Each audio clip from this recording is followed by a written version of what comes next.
2019 MyGolfSpy Most Wanted Ball Test is the most comprehensive golf ball test in the industry. We tested 36 individual tour quality golf balls, each hit multiple times with 3 different clubs: a driver, a 7-iron, and a wedge. For our first ever large-scale golf ball test, we used a robot. And I'm sure right now many of you are probably wondering why we used a robot. The answer comes from the top R&D experts from the industry that we've been consulting with for years on our testing protocols. Unlike the face of a golf club, which reacts differently depending on where and how it's struck, a golf ball ultimately reacts only to the force of impact.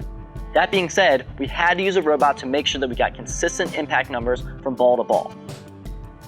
For both the driver and the 7-iron, we tested at 2 different swing speeds. For the driver, we swung the robot at 115 and 85 miles per hour.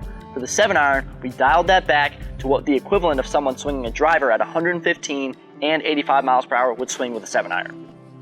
We know that some golfers out there might find these swing speed choices a little odd, but it's important to understand that these numbers are largely linear between the two. That means a ball that performs slow at 85 miles per hour is also going to produce slower ball speeds at 115 miles per hour. The experts that we consulted with agreed that not only these were the best speeds to test, but also testing a third speed would yield little in the way of additional insight. For the testing protocol, we randomized the order in which the balls were hit, and we also switched every 2 swings to minimize the impact of environmental variables. Both speeds were tested with each club before we switched to the next. For the sand wedge, all shots were hit at the same swing speed. However, we tested with wet and dry golf balls.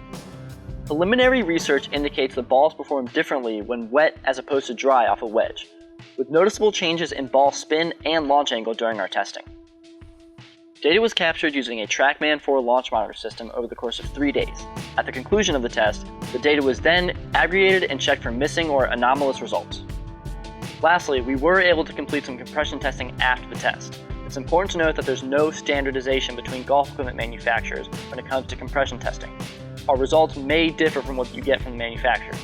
That being said, you can use these as comparative results in our test, but don't take them as absolute values.